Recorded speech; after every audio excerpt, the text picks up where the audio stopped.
Well,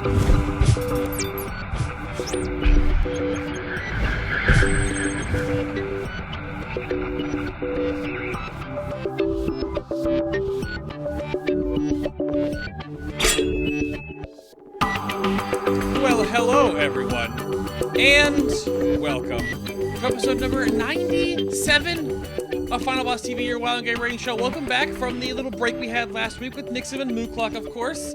Every now and then we kind of mix it up and do like a community spotlighty, just fun episode. But this week we're back to the Warlords class Junket Ketchup thing stuff. We're talking about Strength DPS today.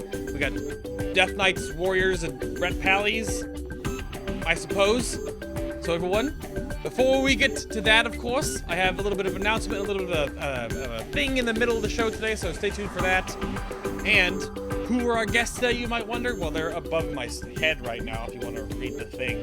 But back on the show for his 7th or so time, without, you know, his face all mashed up this time, though, of course. He's totally healed now, completely. They're sorry. Hello, sir. Hello. I'm sorry to say it's my 3rd time now only, so I hope you can be happy with me instead of someone I knew. Sorry, couldn't find anyone better. What? The name puns right now are pretty awesome. Well, I mean, I'm sure you've heard them all, right? Well, I invented that one personally myself, so I think it's fun. Sorry I brought it up. Oh, goodness. Alrighty then. Around the table for our next guest, there's Conquest. Hello, sir. How you doing? Hey, everybody.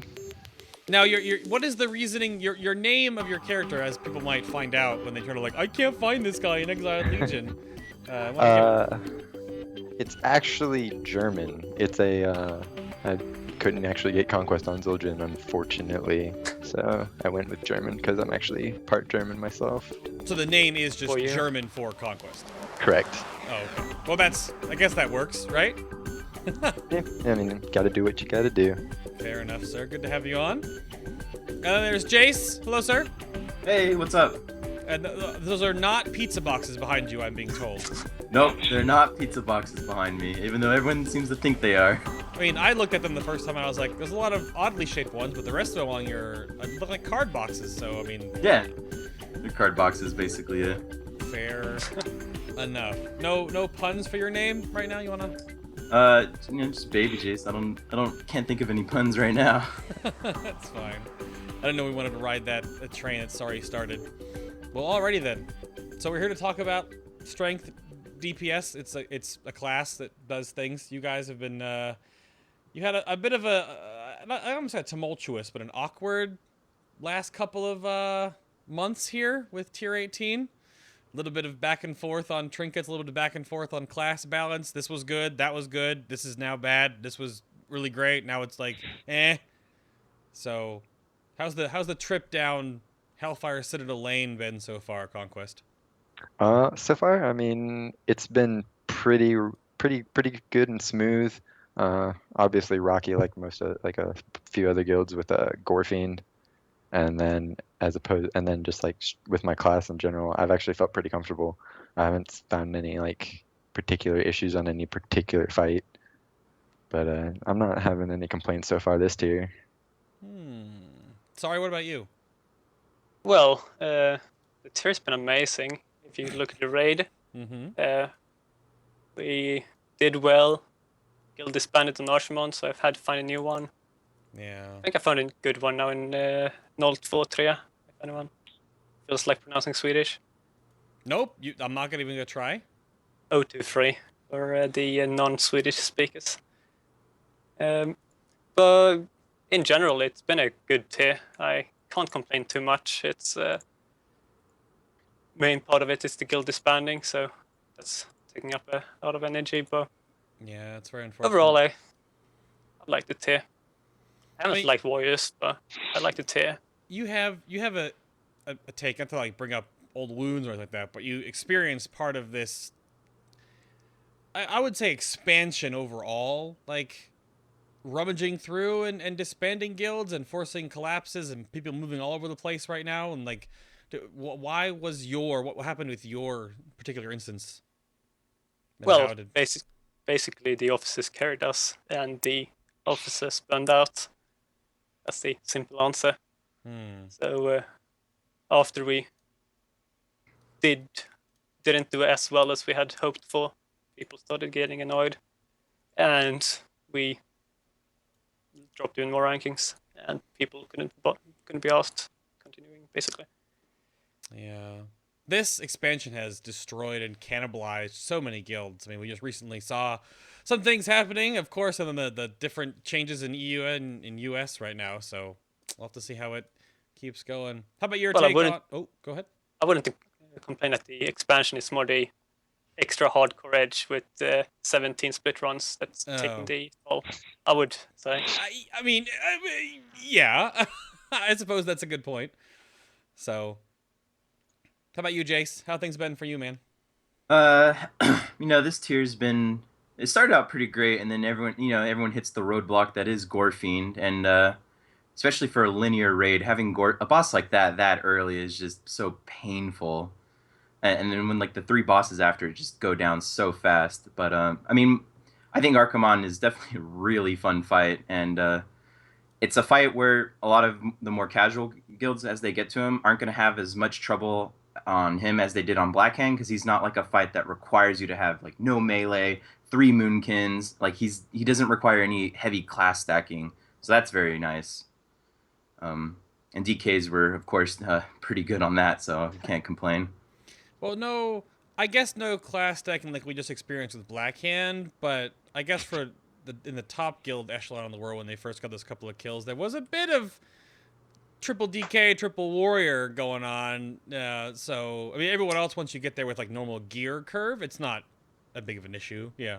Well, yeah, Colossus wasn't required. True. It was just strong. Where's the difference? Whereas on Blackhand, you required 3 hunters. You required 3 Moonkins. No, that's totally correct. Exactly. Yeah. Whereas warriors and DKs were also just OP. Yep. In general. Yeah. DKs just did the most damage to the dogs while losing the least amount of single target. They were just really strong on that. And execute for warriors. Right. And those are very important, I suppose. Lots of executing in that fight that is... It's a weird tier back and forth, because they're almost like polar opposites in that regard, at least from the World First perspective, and how the class balancing was. Granted, I don't think anyone would say that the class balance, like the DPS echelons, were that good in 18. They got worse from 17, so... I don't really... Yeah. I know. Jace, what? Blackhand was just... I think Blackhand was... ever since Spine, Blackhand is like the first fight where it was just a disgusting amount of class stacking was required, even down to like the lower end kills. It's just... Not having melee just made the fight drastically easier. Yeah. Like, I got brought once to get the achievement, then I never did the fight again. For Archimon? Or no, for Blackhand. Blackhand, yeah.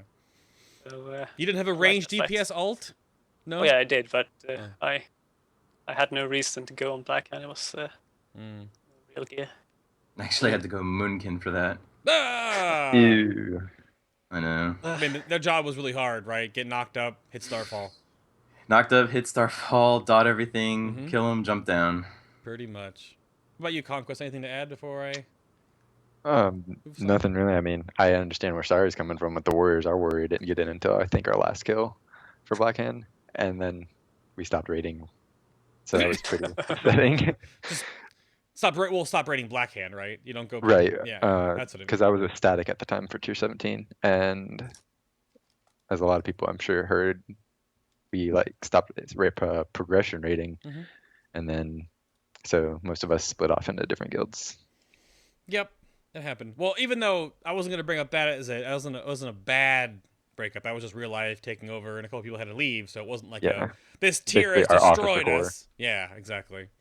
Which is what many guilds have felt throughout this expansion. So, and I guess when last we spoke, have any major class changes or choices in gearing and focus and gemming and weapon choices like that happened for Retribution Paladins? And what are your thoughts on how has the tier 18 bonuses, which are kind of like a super band-aid, worked out for Ret Pallies? Conquest?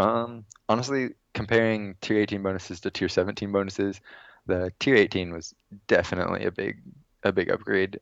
Tier 17 was just way too much RNG oriented, and I didn't really particularly like it because one fight you did really good, or one pull you did really good, and then the next pull you were just like dead in the water. But tier 18 definitely helped specifically since most of our damage comes from our burst, and that's what it did with the triple Avenging Wrath, and then the damage increase from Avenging Wrath. But I think tier 18 was definitely a nice crutch when we got the tier. Right. Are you still mastery all the things like weapon enchant, gemming, stuff like that? No thoughts of it? Because that was tweaked a little bit. Oh yeah, right now like all enchants are gonna be mastery as opposed to way back when it was haste, but then it's basically just like crit multi-strike, and then everything else is, if you get it, you have to stick with it, like at most of the gear, but you just want to try to go for crit multi-strike and mastery. Fair enough. So it didn't change too much then with I mean you went, even though the haste awkwardness and the empowered seal stuff I guess didn't come to pass, which I guess we'll talk a little bit more about later. So Right. didn't seem like a lot of waves got happened for the Ret Pally tier 18 then? No, not really. Thankfully. Thankfully. Well, I don't know. They seem to be a class that isn't like they're not like really representative right now. They're not like Yeah, I mean, all we're over not the the place. worst, but we're not the best. So I mean, it's not a bad place to be though. Right. You're not an enhancement shaman like me. Right. Like you. Yeah, Or Glad Warrior. So, That's well, amazing.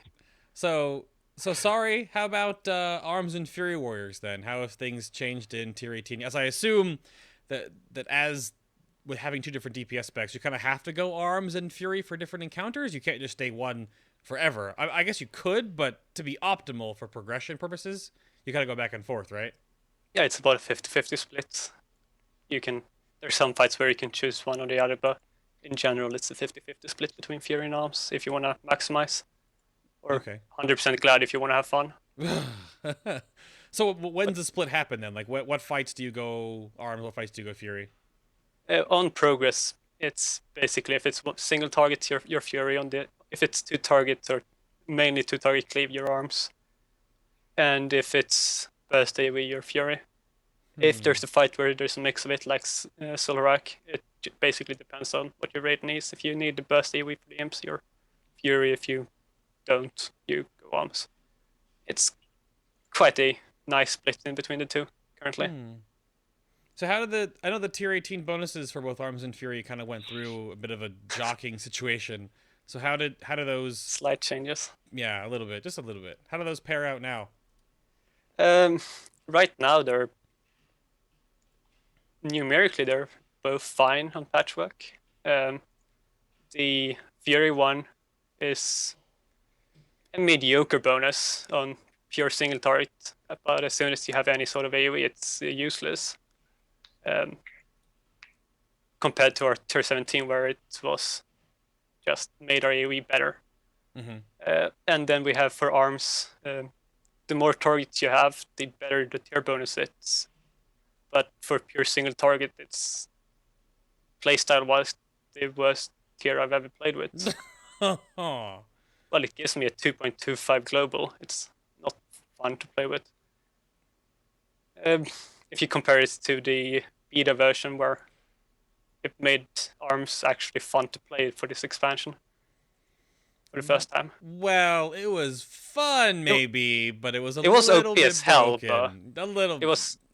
It was only, I think it's the best point. It was an 89% damage increase over having no tier. No big deal. 89% damage increase, almost double. That's fine. No big deal, right? Yeah, compared to Fury, where it was a 2% increase. So it's kind of the opposite ends. But currently, it's still numerically one of the strongest tier bonuses out there. But it's not a fun tier bonus. It's like the way you have to play is you have to pretend that it has a 100% proc chance when it has a 50% proc chance. It doesn't make sense. I gotcha. Is Arm still going crit? And Fury still going crit? Fury go mastery, Arms go mastery, Glad goes crit or mastery, depending on how much you have of the stat. Is that just because Go ahead. The more gear you for Fury, you basically go for haste until you have enough, then go for crit until you have enough, and when you have enough of both, you go for mastery, which you will have. What's the enough crit? Enough crit is about 30% ish. If you want the exact number, you'll have to see for yourself. But that is at least the guideline we put out. So you have enough for a smooth rotation. That's the best guidelines that you can give. I mean, smooth for Fury is still an incredibly awkwardly bumpy road, I assume. Yeah, it's RNGs. Yeah. RNG on RNG on RNG. So, yep. It happens. Well, already that worries are. Jace, how about Unholy and Frost Death Knights? How have they survived this? Well, I guess Frost. How did Frost survive, if it did? Because it was like it was going to. It was like I'm back. I'm like Rocky, and then nothing. Yeah, well, so Dual-Wield Frost was actually going to be not only the king of melee, but maybe the king of all DPS in general. It was just on top of everything. It did single target the best, it did AoE the best, it did everything the best. And then they nerfed it, it wasn't even mythic yet, and they nerfed it. And then, so after the nerfs, we were like, oh man, is it even going to be good anymore? And it was still good, right? You would still play it on certain fights. Like, it was pretty solid on Cormrock, on Council it was good, on Kilrog it was very good. Mm-hmm. But then you realize, like, on the important fights, Unholy was just so much better. Like, Gorfiend, Zul'Harrak, Manaroth, Archimonde, and then the Ring came out. And when the Ring came out, Breath of Sindragosa Unholy was just way better than Frost on all the single-target fights. So then Unholy just became better on all single-target and all AoE fights. So Frost looked like it was going to be doing pretty strong, and then it just kind of died off. Wow, so I didn't even realize that. Is that almost like, I mean, we'll get into talents a little bit earlier, but is that what that sounds pretty definitive on why Unholy is now, you just set it and forget it? And is Breath of Sindragosa just like the is-all be-all now because of the Ring? Oh yeah, it's so powerful, unbelievably powerful. Like, you do so much damage on so many single target fights with Unholy. I guess you still go look Necrotic Plague for like Gorfiend, I guess, or yeah, if you need the AoE for the spirits, definitely you would go Necrotic Plague for that fight. Mm-hmm. But there's no.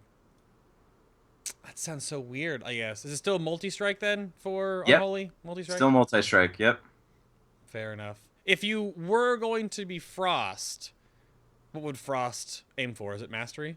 Mastery, yes. Mastery. If you were only going to be Frost, Mastery. Yeah. If you were going to swap back and forth, maybe you would still want to go multi, because, I mean, multi isn't that bad for Frost. Mastery's still better, but, I mean, then you don't have to keep swapping gems and enchants back and forth. And here is like a preface question that leads sort of into Legion discussion, but not really. Is Two-Hand Frost basically dead? Two-Hand, so I started playing in 4.1, and I can't remember a tier where Two-Hand Frost was actually the best spec. It just wasn't good on anything, and for the longest time, like, Dual-Wield Frost has kind of been doing bad recently because of Two-Hand Frost. Like, can't really buff Dual-Wield and then not buff Two-Hand at the same time. Right. And I think with their Dual-Wield Frost buffs at the start of this tier, I think they kind of finally admitted defeat and just said, all right, Two-Hand's dead.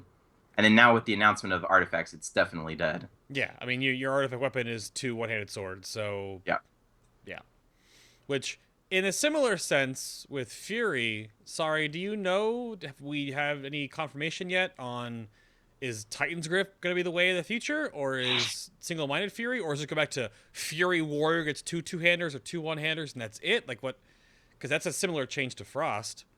We have no confirmation one way or another, but one can assume that Titan's Grip is the way to go, simply because that's the unique thing about Fury Warrior. Then again, we have no clue. Yeah. And we'll find out in 1 or 2 months. Yep. Well, yeah, well, I'm sure BlizzCon will announce all the artifact weapons for all the different specs. I can only imagine. It sounds like they have like too much stuff to give us at BlizzCon, and if they're going to give us to the rest of the gaps to fill in all 36 artifacts, so yeah. Speaking of artifacts, Conquest, do you like the fact that you're getting Ashbringer, or should it have been like another cool Paladin two-hander, but not that one? Okay, I'll definitely say I'm mixed feelings. I'm really glad that it's something paladin oriented, like everybody knows about it. Right. But I feel like they could have done something less big. I mean, they definitely agreed in the past that releasing Corrupted Ashbringer with the next 40 was a huge mistake. And the fact that they went back on that and just gave everyone Ashbringer, I feel like that's the wrong move to do at this point. So, I mean, I'm glad I'm getting it. I mean, it's a nice, cool looking weapon. I get to be a pretty paladin again. But I think they could have gone a different route, maybe like with a mace, like how Arthas's mace was such a key weapon for him up until he gave it up for Frostmourne. I feel like they could have gone down that route with something. It's a weird place that certain classes, like I'm in the same boat as you are with Doomhammer, where it's like a weapon that's been steeped in lore for so long, whereas like Blood Death Knights, which Jace tanks sometimes too, your new two-hander is just some weapon off a demon you fight in the Broken Isles. Yeah.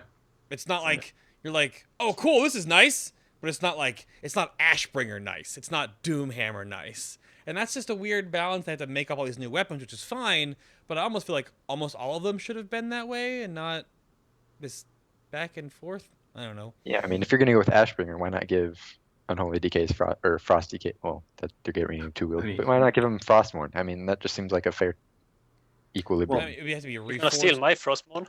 Don't steal my. All arms warriors get that? Is that what you're leading to? Is that what? I will get Gorehowl or something. Maybe. The fifth time. Just go to Karazhan and get Gorehowl. Jeez.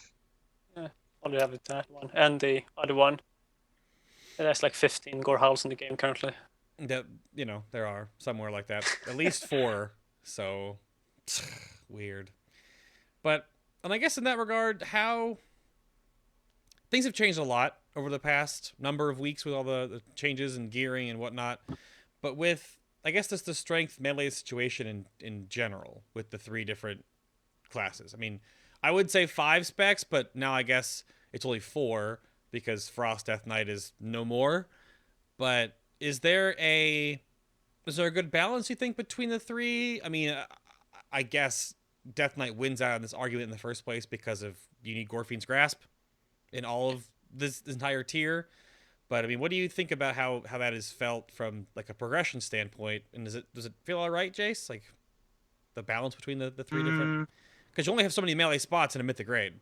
Yeah, I feel like red does a lot of burst damage on like what you need it to do. Well, I mean, I think right. We didn't actually have a ret, so this is just from me watching other streams, like seeing Soul Sacra doing insane damage. Right. I'm like, okay, well, ret's obviously pretty good, and then our warriors, anything you really need. If there's a lot of execute, warriors just start dunking on the damage. Like they do insane damage. So I feel like DK definitely does the least amount of damage out of all the strength, but I mean, we bring grip and AoE grip, so it's like you're still needed. And then on certain fights, we do a lot of damage, like Archimon. We just do so much damage because you just lose almost no single target, and you can AoE the dogs even when they're super spread out. All your dots are still ticking on all of them. Yeah. So the weakest, but in terms of just raw damage, but I mean, we have utility that brings us up, and then other 2 have their uses. So I think it's pretty good. It's a weird thing between the 3 of you too, because Unholy has this like constant sort of spread AoE cleave mechanic going on, but really no burst. And then you go over to Sarri here real quick, and he's like the king of short AoE burst. Not counting demo. Well, there's no demonology warlocks on this show, sir. Well, I still gonna complain about demo locks. We all can. That's fine. My Fire Nova feels your pain. But is that just how does it feel like that's okay? It's like that's your niche that warriors have fell into, right? Well, you either bring a warrior, or as I've said twice before when I've been here twice before. Right. The reason you bring a warrior is Bladestorm, Execute, or Bench. There's Yeah. So if neither of those first 2 actually is useful, then well, this tier it's been a little better, whereas Fury actually has been reasonably good at the patchwork as well, and Arms, well, being the god mode it is on 2 targets, so it can actually compete. Yeah. But overall, I can't complain too much. It's been a good tier for warriors. No, We were OP for a while. definitely So, has. yeah. It's And been a good tier. Yeah, and then the flip side of that is there's a component to have some AoE burst. I don't know if Divine Purpose is a thing much anymore, and we'll get into talents again. I don't want to jump ahead of myself too much, but then for Ret Pallies, it's all about single target burst now, right? Conquest, is that like what you work the best at? I'd say it depends on how long targets are up. I Hmm. mean, I'm definitely pretty competitive with at least the warriors that I play with on Cornrock, bursting down hands. Okay. Um, but definitely single target burst is probably definitely our forte. Uh, but like once targets start to stay alive longer past our burst point, then it's just like we drop off the map because you have DKs with their constant AoE damage. Warriors just like burst down everything, and then you have the other classes that are killing things too. Right. Yeah, I looking at the way the talents bonuses came up for Ret, it was the weirdest thing because that was like the one thing I heard a lot that was a problem in tier 17 was that you had this like RNG window with the set bonuses and divine purpose, and then like you could AoE or you could single target, and then Blizzard just like, all right, wings and wings and wings, and then just do single target thing. That's all they or like. I guess they finally gave in to because you guys didn't have like a, you feel like you didn't have like a role you excelled at. So Yeah. I mean, I can definitely agree with that, especially with how like we lost a lot of we don't have like as much raid utility. We don't have any raid utility as far as I know. It's mostly just not as far as I know as I mean I know we don't have any raid utility. It's just mostly single target tank utility, specifically dot like using dots for pure with Hand of Purity. or I sacking, mean, yeah. yeah, sacking. We can spot heal if we want to get rid of mana or use our cooldowns to help heal. Yeah. But I mean, no, this was a positive overall move. So I want to move us on to trinkets now. And we're going to open up, of course, with the Archimon trinket tomfoolery. And I'm going to go back to Jace this one first because one of your trinkets is good. And again, if Frost was a thing, it was like looking like that was going to help Frost out a lot. But then it just. So, how's the Archimon trinket stuff work out for Unholy and Frost Death Knights, Jace? So for Unholy, it was at first going to be just insane. Like on any 2+ target cleave, that trinket was just going to be nuts. And then they nerfed it by 6%, and we're like, okay, it's still going to be really good. And then they nerfed it by like 60%, and we're like, what kind of change is that? Like, we were like, is that a mistake? And then they're like, nope. And I guess looking back, if it wasn't nerfed by 60%, it probably would have done a ridiculous amount of damage, and it was probably too good. On that note, I think it was nerfed way too much, too far. Like, I think they could have found a better balance, but it's still really strong on Gorfine, on Zul'Harrak, on Manaroth, on Archimon. So, I mean, it still has its uses. I mean, it's not just straight up awful. It's just you now just use it on the intended fights, the AoE fights. And then for Frost, it's irrelevant for Dual Frost because Dual Frost Obliterate is not part of your main damage. Right. So it's mainly for Two-Hand Frost. And it was actually going to make Two-Hand Frost the best single target spec in the game. Like no other spec was going to touch Dual Frost single or Two-Hand Frost single target. And then they nerfed it by more than half, and it just made Two-Hand Frost completely irrelevant yet again. Yeah, there were certain things in that early couple of buffs and nerfs that were like really beneficial and looked really cool for certain specs, and then what you just said actually just literally happened. So, and then of course once the ring came around, like you said earlier, then it's just all of Frost gets totally devalued. Yeah. But they're both pretty good. I mean, the Wandering Plague is what you get for the Unholy, which is pretty good on more than half the fights, or around half in the whole tier, right? It's good on like 4 fights. So, but I mean, these 4 fights are probably the most important fights of the tier. Like Gorfine is the most important fight. In that first block of like 6 or even 9 bosses, he's easily the hardest. Yeah. And in Zul'Harrak, those imps have to die just very, very fast. So, I mean, it's very important there. Imps, same thing on Manaroth. And on Archimon, the dogs in Phase 2. So, I mean, those I mean, it stinks that they kind of nerfed it, and it's not really good on too many other fights. But on the most important fights of the tier, it's really good still. So Fair enough. All right then. Sorry, yours for Arms and Fury though. It's almost is it set and forget to my knowledge? Like you just get the Well, Archimon trinket and you put it on and that's it, or is there some? How's that work out for both specs? well, for arms, it's basically set and forget, but that's more because we only have 2 good trinkets this tier. Hmm. The cleave and the dot trinket doesn't do anything because we don't hit often enough. Right. All right. Actually get them to proc, and the pebble is just stat stick.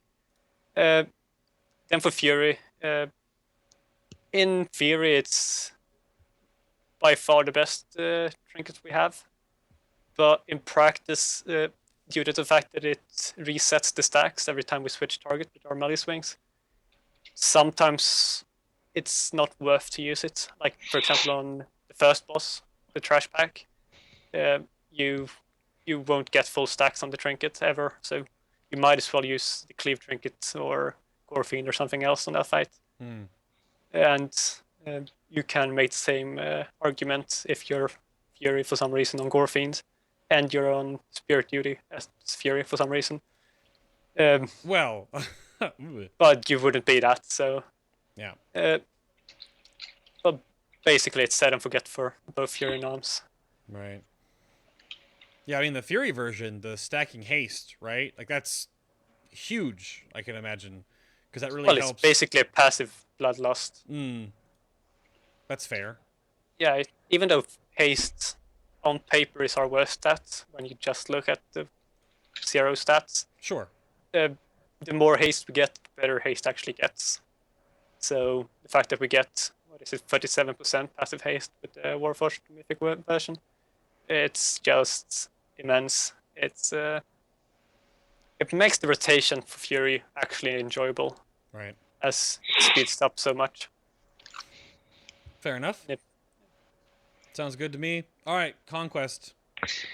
Yo. Ret Pally Archimon Trinket. How does this work out for you guys? First of all, I'll just say that I particularly don't like how it's designed. Like it's straight up like it's just a pain. You have to go around and start using focus target macros, and I really don't prefer those. But basically, it's stacking buff every time you use Crusader Strike on one target, and when you swap off, it's gone, and you have to rebuild it up. There are definitely a few fights where you don't want to, more than a few fights where you don't want to use it just because you lose that damage buff more often than not because you need to be focusing a certain target. Yeah. And if you're not focusing that target, you're doing the fight wrong. Even if you're just trying to pad to get ranks. But I mean, I definitely think they could have gone with a different way with it because there's a lot. I think there's like a few other trinkets that are built like that where if you switch targets, you're gonna lose that. You're gonna lose your trinket buff. But it's mostly only useful on single target fights.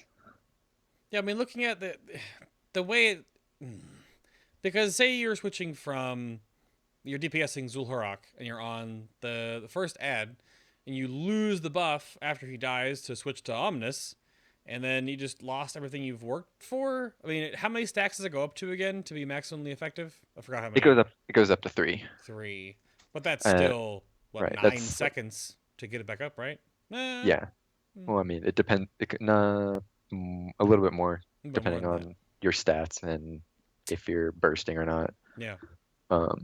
But it's just a pain because it lasts for 10 seconds. I mean, even if they made it last longer, I think that would have been a huge difference. But it's just really shoddily made. Right.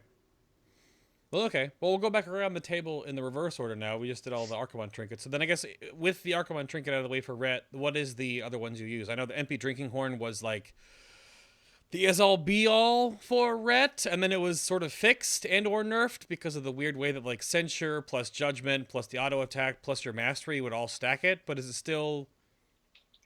Right now, hands down, Empty Drinking Horn is still the best in slot trinket. It's not only does it sim above every other trinket, by a long shot. Like all three of them can be best in slot in any 1 point, normal, mythic, and heroic. Right. But it's also our Seal of Righteousness cleaves will put a stack on the targets they're cleaving onto. That's beneficial. What other trinkets do you use in pairing then?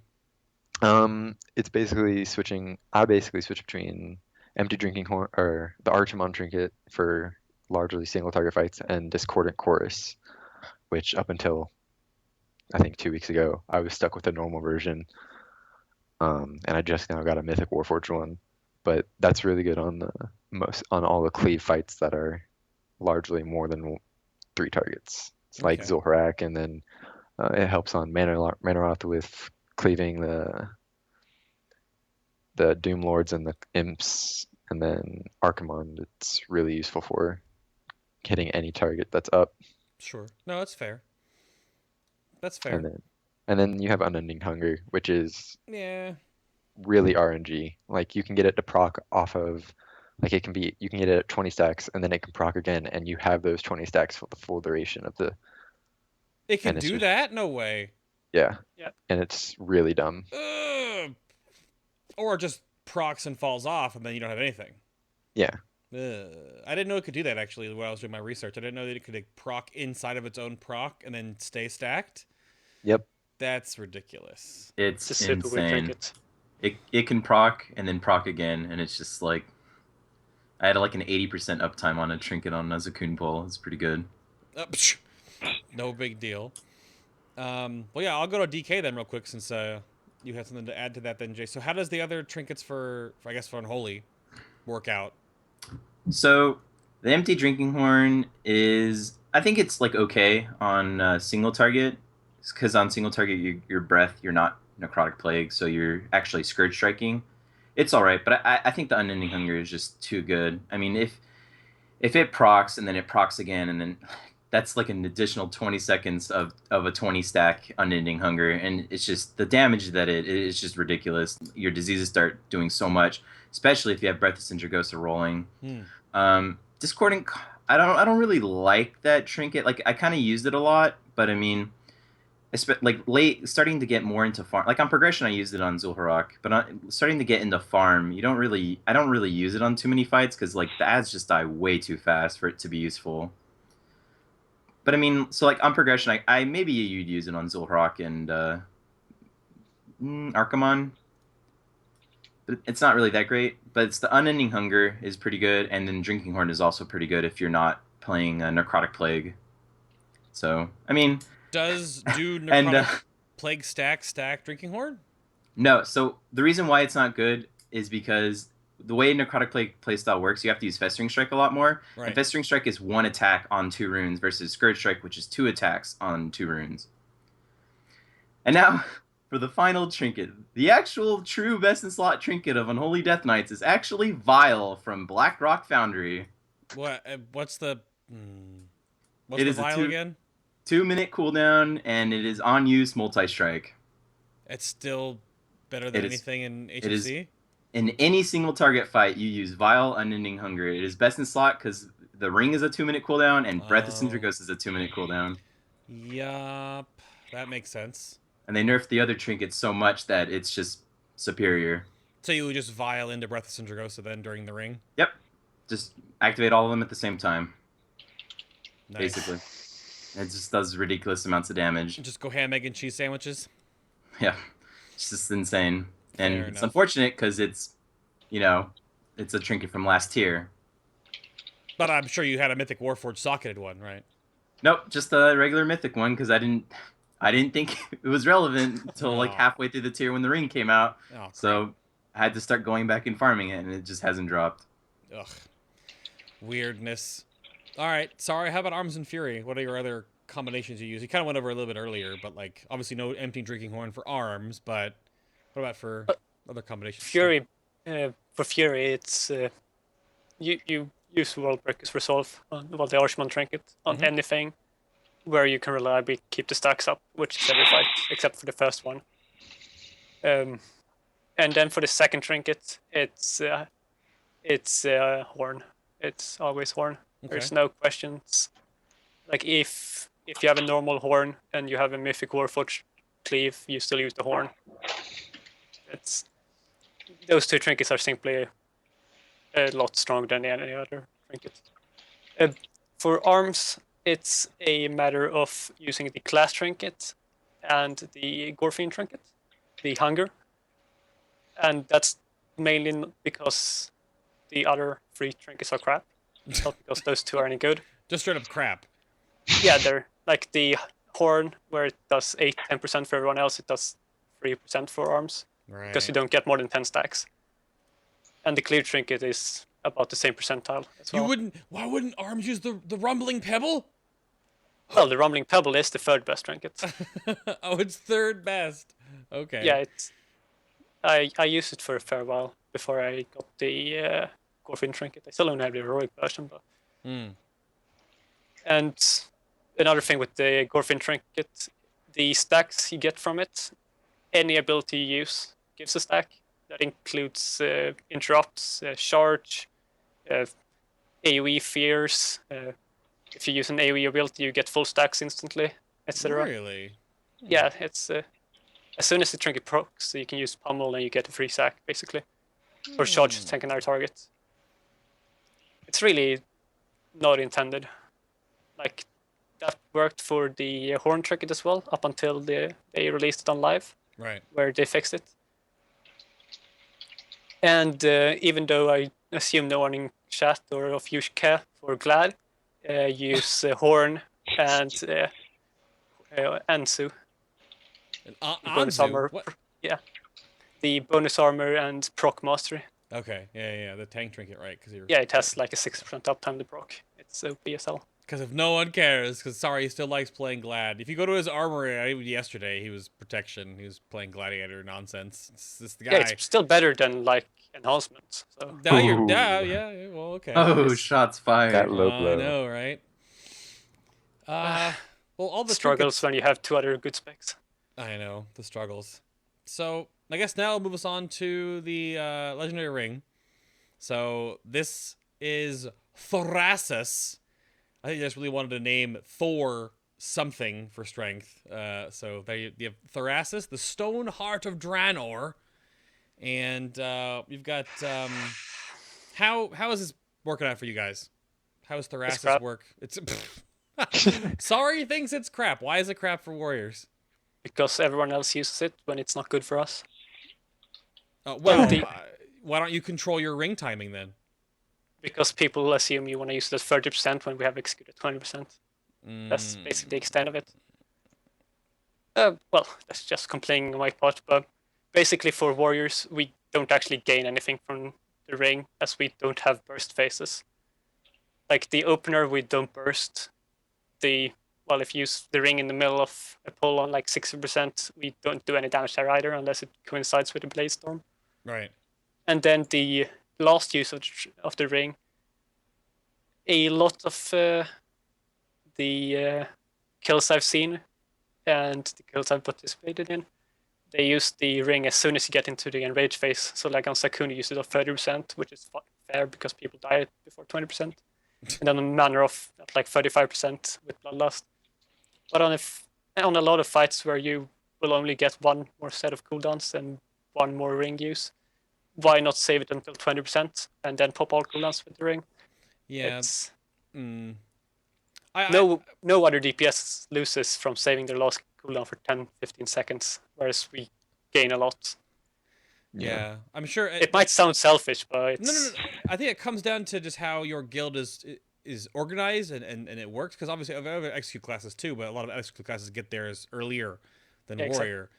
And that's the weird thing. That would take some like log diving to figure out that if is the like a third use of the ring, say at 30%, better to use with the raid and your second potions and everyone else's cooldowns and line them back up again, then, or is the wait to let your warrior execute during it a better overall DPS gain where everyone else has to hold their cooldowns? That would take some, like if you've got maybe 2 warriors, it might make a better case for it, but like 1. If it's a matter of saving 3 many cooldowns, you either pop them as soon as they're off cooldown at 30% with the ring, or you save them for half a minute until 20%. Sure. if it's only one more use of cooldowns, there's no reason not to save them.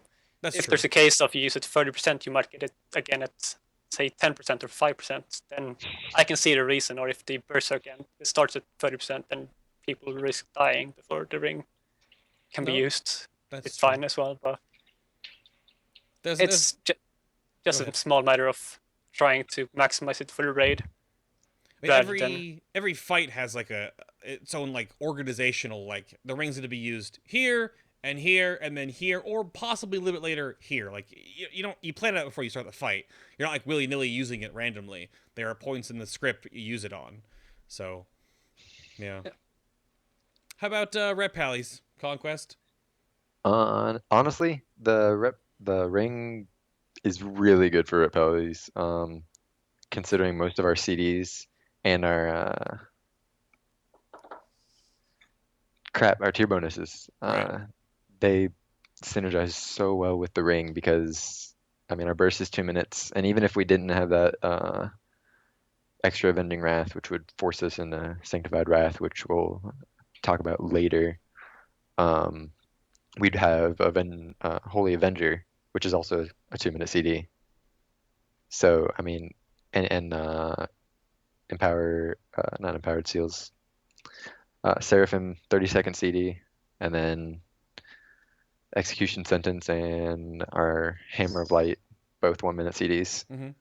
So it's just lining up with everything, and with the tier 17 bonus or tier 18 bonuses that we have, it makes it a lot more viable for us to hold our CDs for the ring and then still have everything line up perfectly.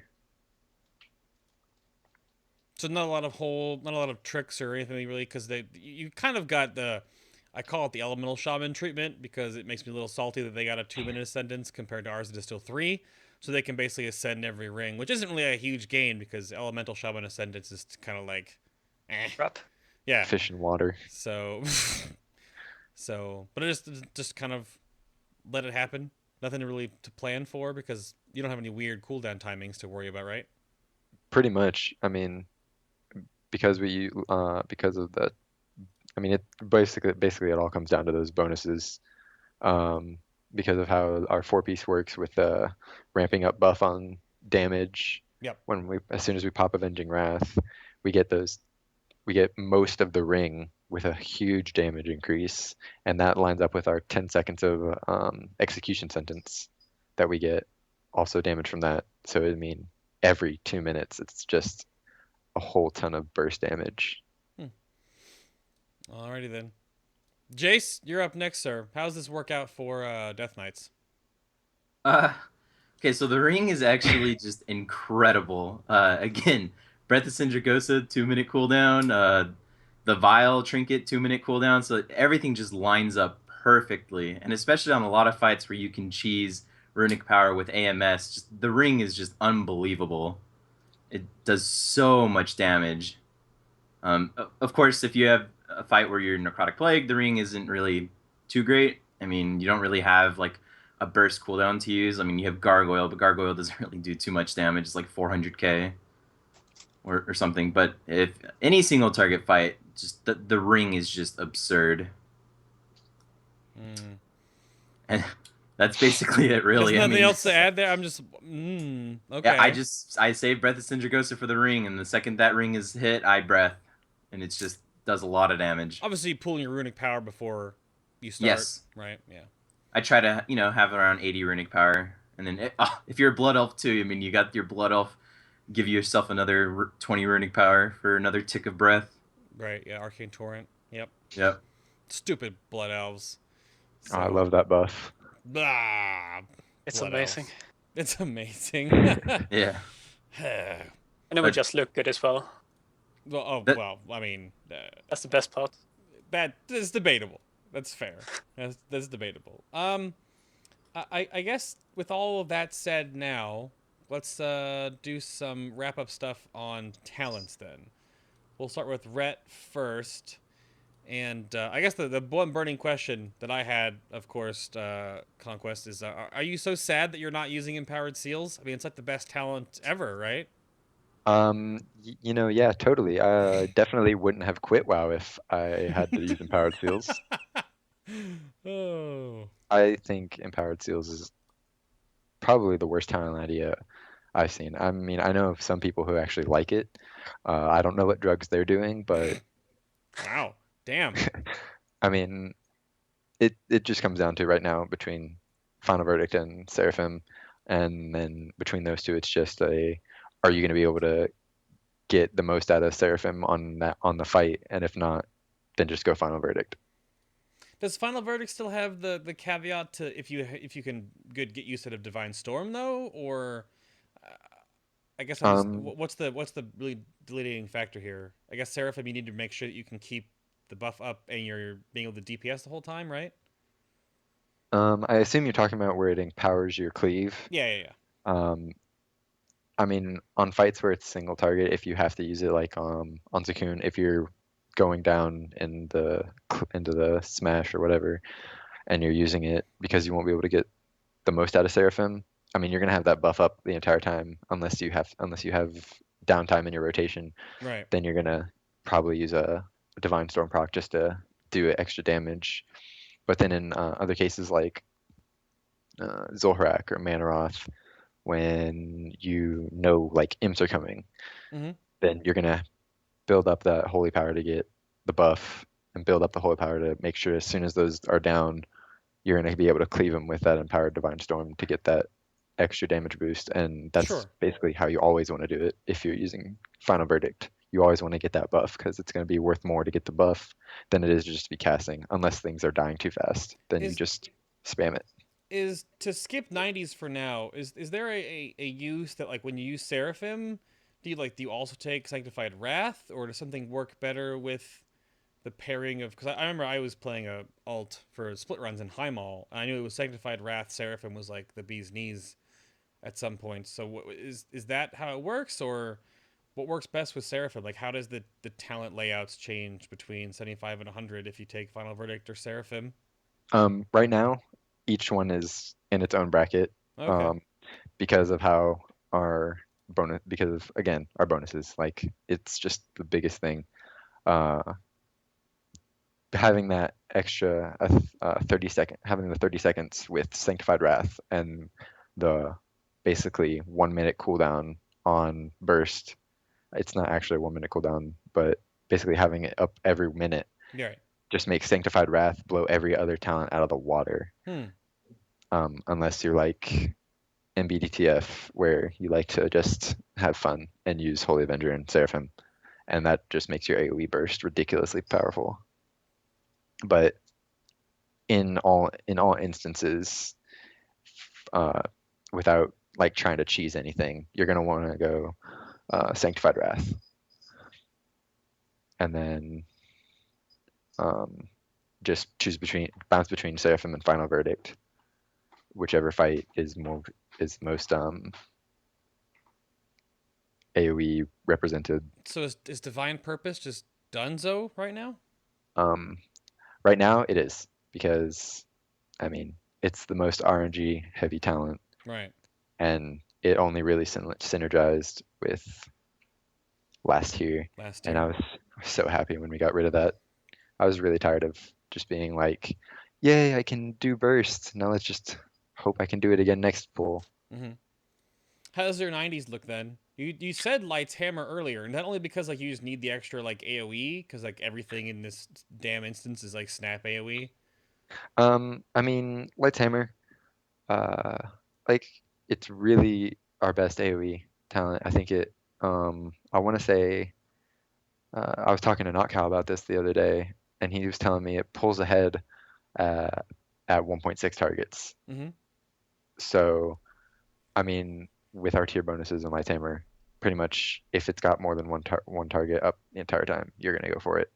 But with Execution Sentence is if like let's think. I'm trying to think of a fight this tier that has high health target that lasts for a while. I guess the Doom Lord. Like if The you Doom, have to yeah. burst down a Doom Lord, or like on Archimon where you have the Doom Lords or the Doom Fires, it really helps with burning those down if you take Execution Sentence, because that's just pumping a lot of damage in to that one target. Right. And you're always going to be lining that up with your burst. You're never going to be wanting to use execution sentence without bursting. Fair enough. I assume both of them line up just fine with the ring as well. So Correct. yeah, because you can throw the hammer down with the ring as it's a 1 minute cooldown. Same thing with executioner sentence. So fair enough. Sounds pretty all right. Nothing crazy going on there. How about anything crazy for Warriors? Sorry, or as far as I've seen in my experience, mostly just inspecting Archie. I guess there's kind of a cookie cutter spec going on right now with Warriors. Yeah. Well, depends on what you define as cookie cutter. Cookie cutter. Mm-hmm. Arms has the baseline, whatever, Rend talent. Can't remember the name. Taste for blood. Yeah, thanks. Bloodbath and Ravager. That's just the baseline. And then SB. God, I'm bad with acronyms at the moment. Stormbolt for single target and Dragon Roar for AoE. Right. And then for Fury, it's Sudden Death, Avatar, Anger Management, and then Stormbolt, single target, Dragon Roar, AoE. That's just the standard builds. But then if we look at the level 100 talents Right. for Fury first, on pure single target, it's a question of anger management or siege breaker. Really? You never use Ravager. And then the question about anger management and siege breaker comes down to the fight length, basically. Okay. So if you only get 2 uses out of the ring, say it's a 3-minute fight, Right. you want anger management, because it allows you to get a third avatar in the fight. Otherwise, you'll use Siege Breaker if it's like a 2:30 fight, or say a 16-minute fight. Because it allows you to line Avatar and Siege Breaker and everything else up with the ring for some sort of burst with it. But the difference between Anger Management Avatar and Avatar Siege Breaker is non-existent. It's weird because like with Avatar being a 90-second cooldown or 1.5 minutes, is it very possible with anger management with Fury to have like an avatar for every ring use because it lowers the cooldown enough? You line it if you use anger management, you use avatar and cooldown basically. If you don't use anger management, you save the avatar for half a minute. Right. Use with the ring. Okay, that's what. But I'm wondering, is it can you? Because that'll be weird. Because then what if you use it on the pole, but then you have to wait because you'll cool it down too fast before the next ring pops up. Would you save it for the ring at all, or just use avatar and go for it? If I'm using anger management, I'm using it whenever it pops up, unless there's like 10 seconds left on recklessness. Because the way Fury plays nowadays is basically pray to RNGs and see how many wild strike crits you get. Okay. If you're lucky, you get recklessness 100% uptime, and you can try to line avatar up with that. Otherwise, you don't. Okay. It's weird. You can't really line anything up. I get you're talking about single target though. I mean, I would assume if you're Fury and you're going for the burst AoE, you're taking Dragon's Roar and Bladestorm with anger management, right? Depends on how often you need Bladestorm. For example, on Manoroth, you need it every 45 seconds, meaning you need anger management. Right. On Cormorok, on the other hand, you need it every 2 minutes, I think. So you use Bladestorm Ravager if you want a pad. Otherwise, you use Bladestorm. Well, and the second talent doesn't matter. Okay. All right then. And if the AoE is like 110 or 120, you just use Bladestorm plus Ravager or Bladestorm plus Siegebreaker. Huh. And then how does Arms work out again? You said Arms had a cookie cutter spec, but I guess is there because Arms doesn't use Avatar, does it? It does. It's sometimes if you like it. The general thing is for both Arms and Fury, that talent tier with Avatar and Bloodbath, they're basically even. So if you prefer one playstyle over the other, you can take that one. Okay. But in general, for Arms, Bloodbath is better due to the fact that it buffs your execute phase Oh, right. by That's more fair. than an avatar. So you can line Bloodbath and Recklessness and Ring, etc. if you're in a good guild that allows you to line the Ring up for execute. Okay. So you can have the insane execute burst. Hmm. But then there's fights like, say, Archimond, where Avatar plus Anger Management lets you have Avatar up for every single major ad. Right. So you can burst those down faster. And that would still be like a Stormbolt situation, though, with arms burst like that. You would, because you're single targeting stuff down, right? Well, pure single target, you take a Stormbolt. Right. But on Archimond, you would still want Dragon Roar because you can Sure. hit both the boss and the ad or all the dogs or Infernals and such. Mm-hmm. But on single target, you use Stormbolt, yes.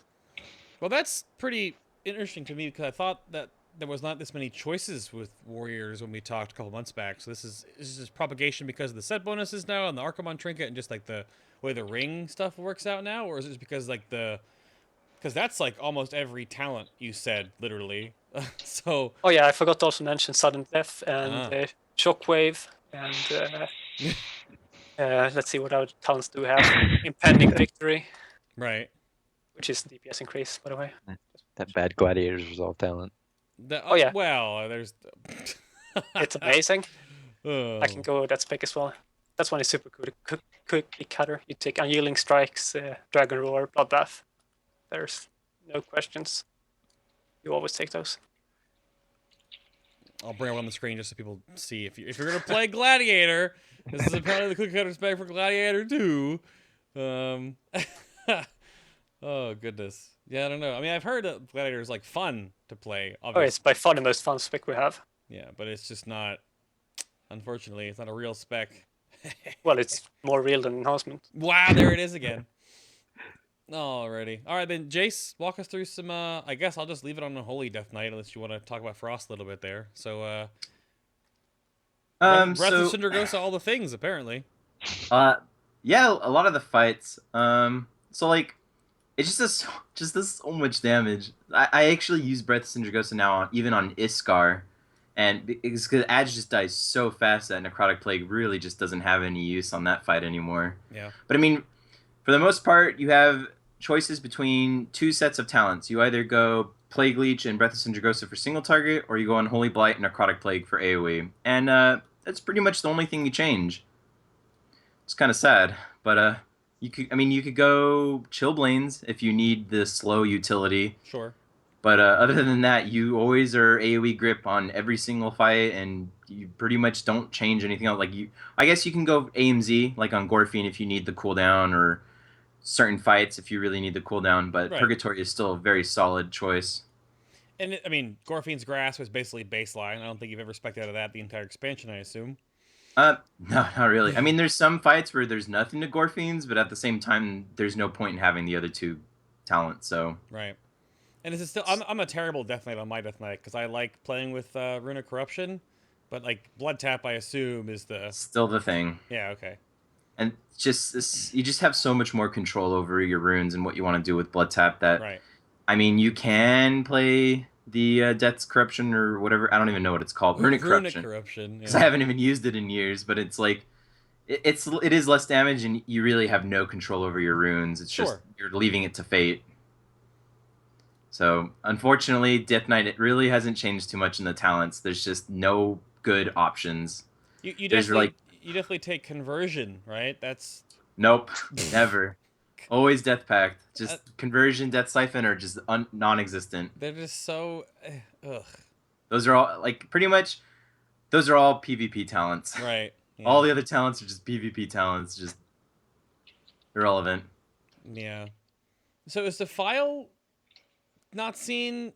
I don't think the file's only a Frost thing now, or is there just Frost? I mean, so when I first played the tier, I was playing Frost in a certain few fights, and I would use Defile on Cormrock. You put Defile down before the hands come up, and it does do a lot of damage. Sure.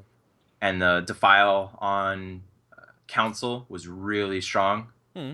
You could, it would be on 2 targets, and so that was pretty good.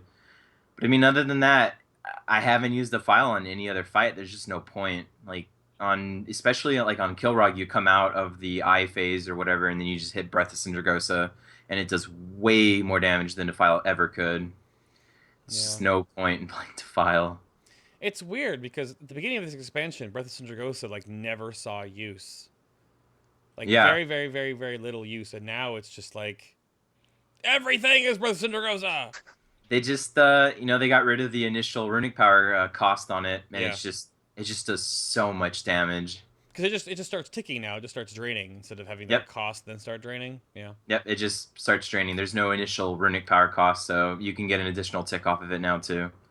And then with all the different things you can do, you can choose so many different mechanics with anti-magic shell to extend it even more. And you have empower runic weapons. So like if you have a really big burst phase coming up, like you're lusting and you're second potting and you have breath, you have you have your potion, you have just everything going, and you empower runic, and you can keep breath going for like just a long, like 30 plus seconds, and it's just so much damage. 30 seconds, huh? That's a like.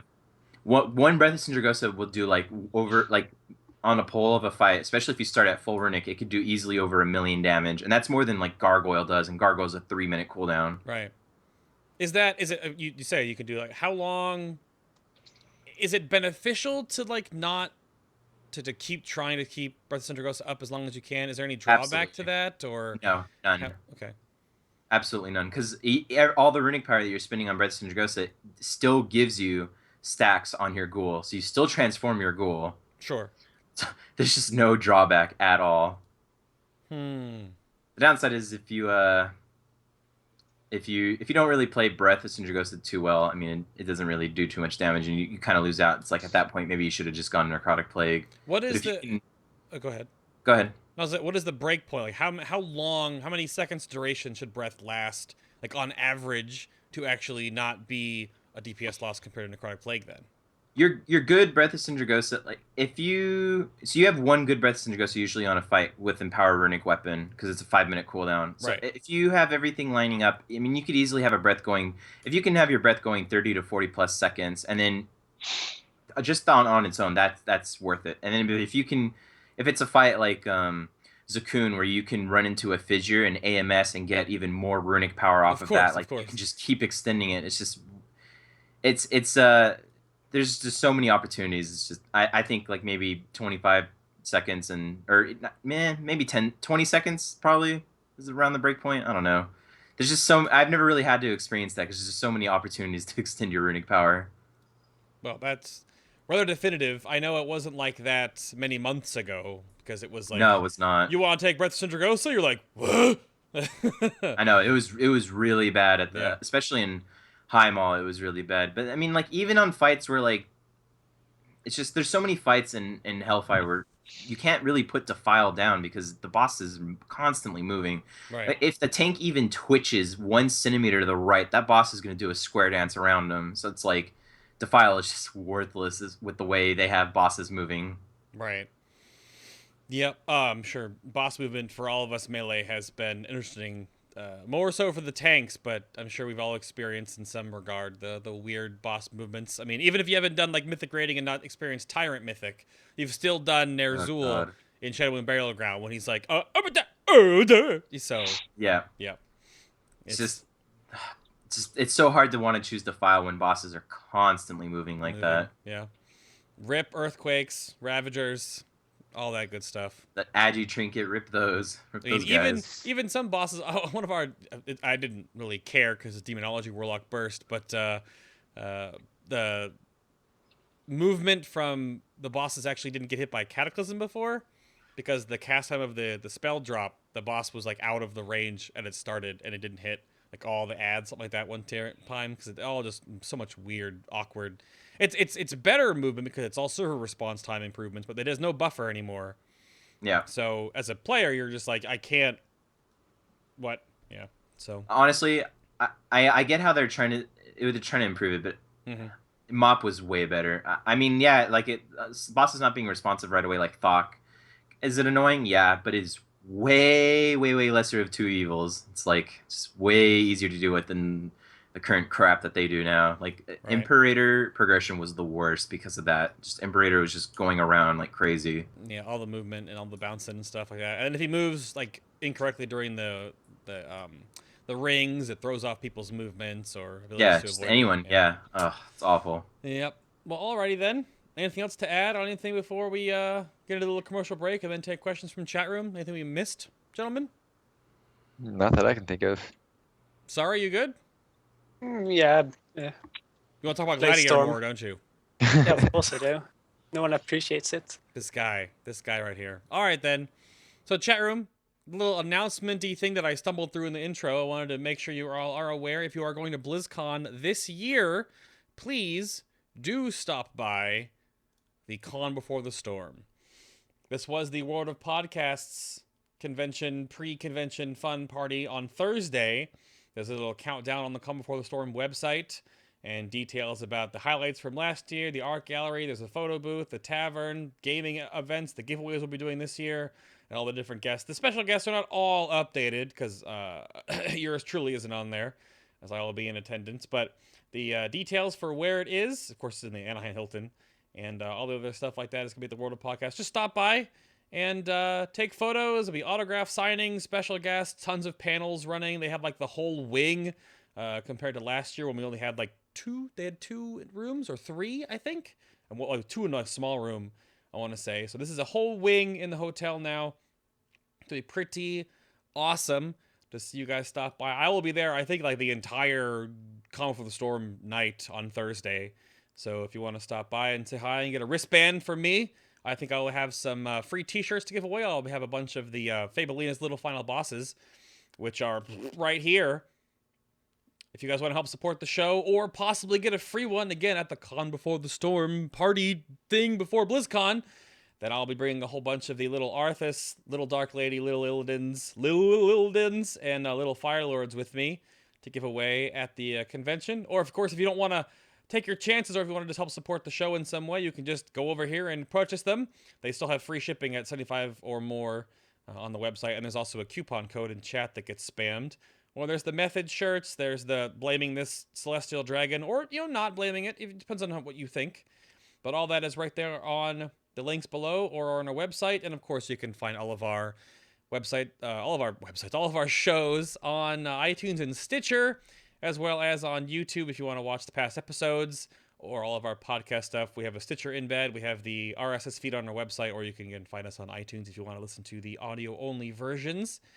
Whatever works for you works for me. And thank you all for tuning in. But now we're going to take some questions from you guys. So if you have any questions for our guests today, you can send a tweet at FinalBossTV on Twitter. Or, of course, you can just ask us in chat. And we will take your questions now for the next 20-ish minutes or so. So, all right. Here they come. Here they come. Like 3 questions. Here we go. Hopefully not. Hopefully it's a whole bunch more than that. But, oh yeah. People have been asking through the show. A lot of you started it. Ridiculous. Who's swapping Death Knight in Legion? Death Knight. Not Death Knight. You mean Demon Hunter? Demon Hunter, yeah. I think Jace is ahead of that.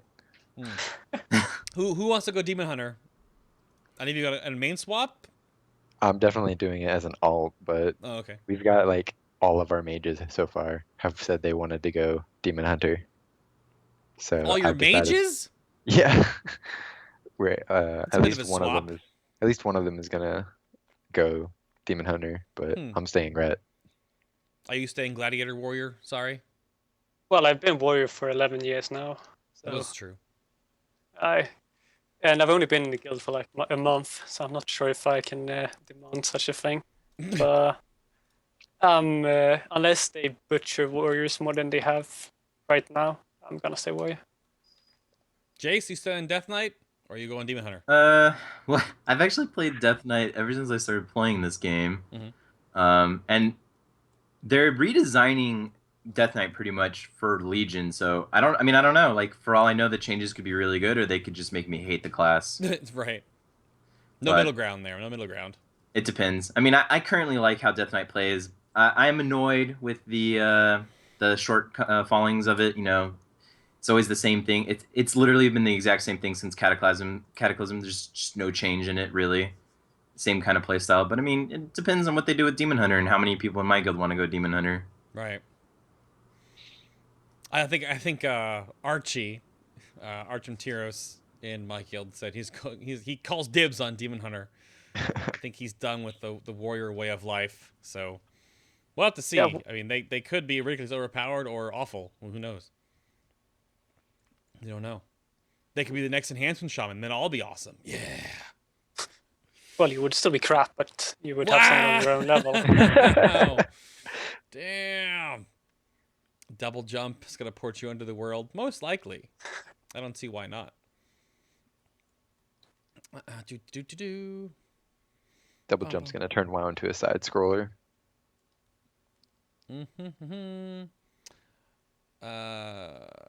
Curiosity about apparently you were being misleading about breath for DK. It doesn't give you better burst than most specs in the game though. It's just the best that DK can put up with. I mean, so like if you start with 100 runic power on Zakun and you Sure. do all the cheesy stuff, you know, AMSing with the fissures and everything. I mean, you could easily do first to fifth, you know, on damage depending on other people's RNG. So I mean, it's not the best in the game. It's not awful, and it's definitely the best that DKs can do though. Right. I mean, Necrotic Plague has no burst, and Defile is just like some damage. Yeah, it's Defiles are like more. The other two just have no burst. It's just all about breath. Yeah. And I mean, there's other classes that are obviously going to have way better burst than DKs. Like rogues are just their burst is just absurd. But I mean, it's not awful. So you're still gonna like I'm usually in top 5 on a pull. Like on Zakun, if I get the pull with full runic power. Now, if I don't get the pull with full runic power, I'm definitely nowhere near. I'm like middle of the pack because it just takes so long to get that runic power to get breath going. Jaws, to your question, where on the internet is the best place to go and try and learn and read up about today's represented classes and specs, primarily on tanking and DPS specs? Death Knight, the best place outside of the guides by Skullflower, which were sort of updated a bit from Summonstone, would be you go to Son of a Lich and go into the IRC there, go into the Acarus IRC, and just start hanging out and talking with them. There are some class guides that are linkable in the chat if you click on the class guide button down below the stream, or you type !guide in the chat. There's also a new resource I'm going to be having on FinalBossTV soon called the Warlords Favored, which will be a sort of a huge compendium of artists, YouTubers, different class websites and things that are actually being updated that are relevant to the classes. But like, there's nothing for warriors outside of like MMO champion forums, right? Sorry. Well, yeah. But MMO champion form for warriors is the best. Yeah. Of any class. Oh, well, okay. So, And is there anything for Red Pallies anywhere? There's Soul Sacra's MMO champ guide. Okay. And then there's also a basic starting guide by Chris QRS from Infinity on the WoW forums in the Paladin section. That's really helpful. Not every class or spec has like a place to go, so yeah. And the MMO forums, champ forums one is definitely a lot more like in depth. Like if you're really into that kind of stuff, I mean, they both kind of say the same thing. The one on the WoW forums is more introductory, and then Soul Sacra's is more numbers. So I mean, I use both just to make sure I'm doing what I'm doing right. Oh yeah, is there still a red IRC? There is. It's the Hammer of Wrath one. I don't have it written down. Well, Berlandi was asking in chat. So if it's hashtag Hammer of Wrath in yeah, it's hashtag IRC. Hammer of Wrath. Okay. In IRC. Awesome. I may have to once I get the first version of the Firelord's favorite website up there, I'll have to do some more digging in to see other communities and websites and things that need to get plugged. So that's a question I get a lot. Is it like, where can I find out more about these classes and specs and these communities that I don't know exist because I'm new to the class or I'm coming back to the game after a while. So hopefully the Firelord's favorite page will eventually be like, just go on this page and find your relative thing and push the button. So, yeah. Right, that's fair. Just trying to help out. Yep. Also heroicstrike.org. Definitely a great resource. Yeah, right. Yeah. Yes, indeed. Anandia said mostly using Seraphim most of the time. Should I gem haste or just stack mastery? I mean, mastery's easily your number one stat. Like Okay. it pulls above everything else. I actually haven't largely looked into the Seraphim stat weights, but I think haste isn't too far behind. The MMO champion guide like really breaks that one down really good. It's got a basic stat weight for every spec combination, Seraphim, Sanctified Wrath, and everything. Okay. So, I mean, that's the one thing that I would say definitely look at that on, because I don't particularly favor Seraphim. Mostly Right. because, I mean, most of the time I'm using bubble to immune everything and getting away from everyone. That's the thing. There's a lot of those strats in HFC where you need immunity classes to do goofy stuff like that to just rig abilities. So it happens. This is your time to shine, everybody. If you have any questions, please feel free. Or you can send them on Twitter as well if you don't want to be in the chat room about it. No big deal. If we have a lull in questions, I would like to just make a vocal formal complaint, because Blizzard apparently doesn't listen to the written complaints I've done. What's the complaint? There's a bug for Warriors currently, for Fury Warriors, that if you have a what is called Wild Strike proc, whatever it's called, if you're turned away from the boss and press the Wild Strike button, you still use the proc stacks. So you lose the tier bonus effectively. So the proc goes away as it used, but it doesn't actually use the ability because you can't actually hit the boss or the mobs? Exactly. So like if you fat finger it, if you're moving, basically what you're saying. Yeah. So you lose the entire 2 pace if you're either turned away from the boss or out of range of the boss when you press the button. Well, there you go. It's unfortunate. Or just see if they listen better here than on written complaints. Well, if that's fair. Maybe it could be something they just can't fix. You never know. Yeah. Well, it seems like if easy fix requires targeting the target. But hey, I'm not a coder. Ghost, you may have missed the thing. The best place to go for that kind of stuff is the MMO Champion Retribution Paladin forum, and then the guide by Soul Sakura. That's where the best place to go for it.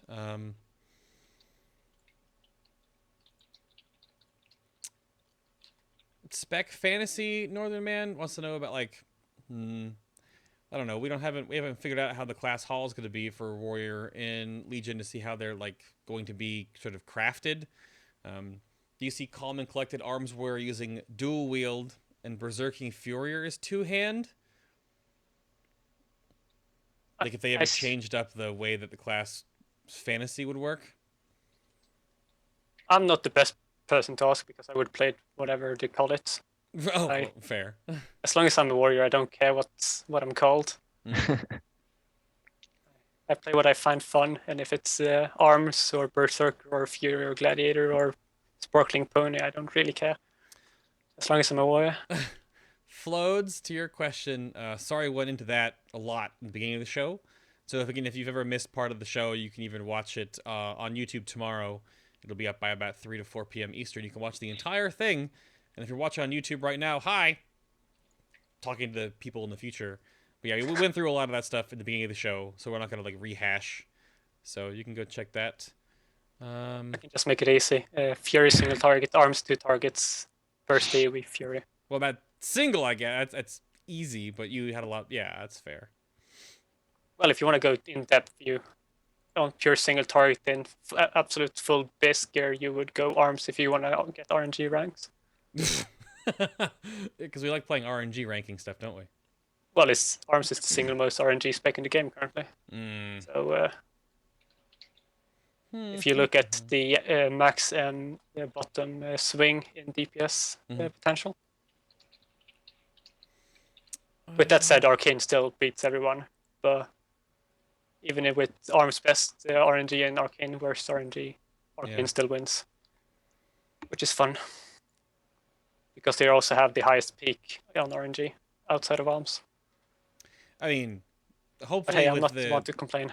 hopefully with the removal of multi-strike in Legion, they hopefully will figure out a way to remove a bit of the DPS disparity RNG nonsense, because it's a little bit frustrating when you pull a boss and you do 200k and you pull a boss again and you do 130k. Like, it's just not...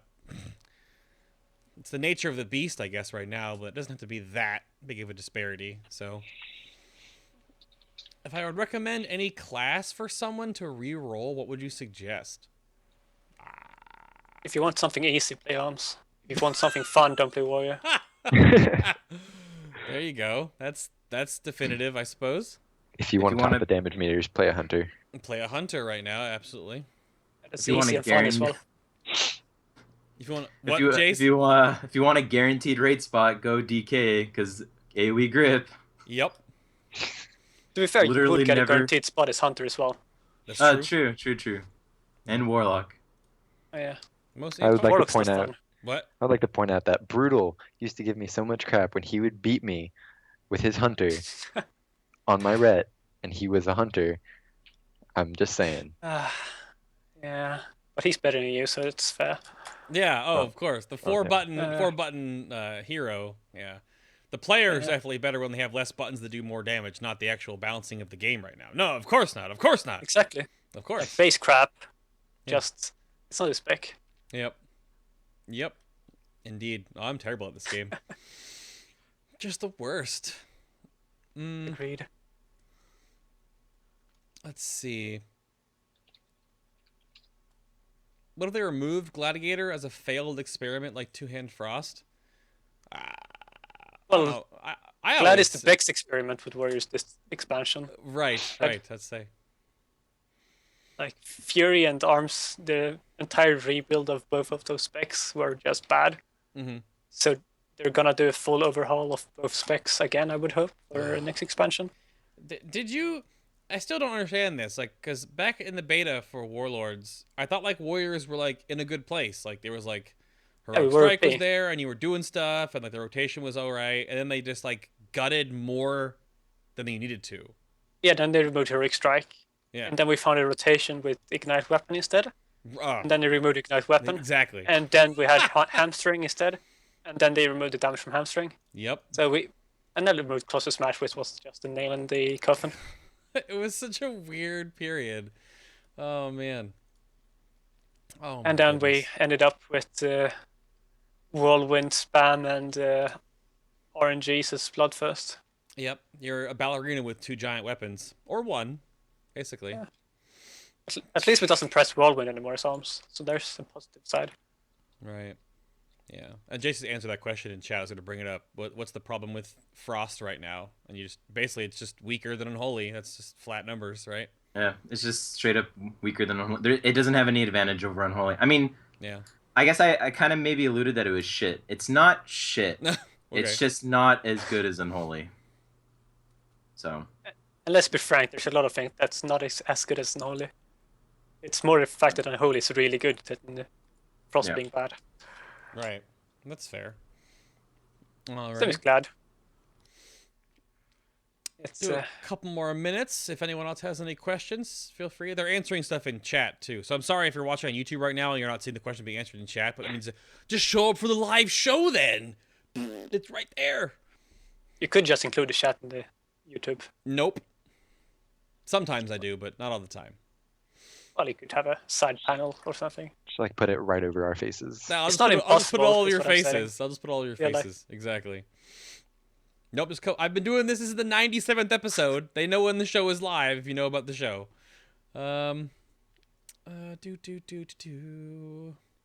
It's not shit, it's crap. That's quotable. I like it. I didn't say it was crap. It's just not as good. It's not as just good. Unfortunate. I mean, it just comes down any class that has multiple ways to do DPS. Normally, one of them, for the most part, will always be better in a certain situation. It's like you can play Arcane Mage for all of HFC, but you shouldn't. Like, there are fights that Frost is better than Arcane. Same thing goes for Arms and Fury Warrior. Some fights you want to go Arms, some fights you want to go Fury. The only sad part is sometimes when the numbers just outlie the others, like, you don't need to go Frost for anything because Unholy is just that much better. Yeah. Okay, better question. Is Frost fun? That's a more important question. Is Dual Wield Frost fun? No, it's not. I don't like it. Good. I mean, that's personal preference, though. I mean, Sure, of I've course. always enjoyed Unholy. I've never liked Frost. Not after Siege of Orgrimmar, where Frost was like this mind-numbing simple spec. It was like Arms, really. It was just so boring. Like, I couldn't believe anyone actually likes that playstyle. Right. But I mean, obviously, there's different opinions. So I just personally prefer Unholy. I know what you mean. Is I've been the Judgment... Arms guy for ages. You Everyone answered hates it Arms, in... though. You answered it in chat, Conquest. Is Judgment the only good transmog set for Retribution Paladins? I mean, it's Yes. easily the most overused. Mm.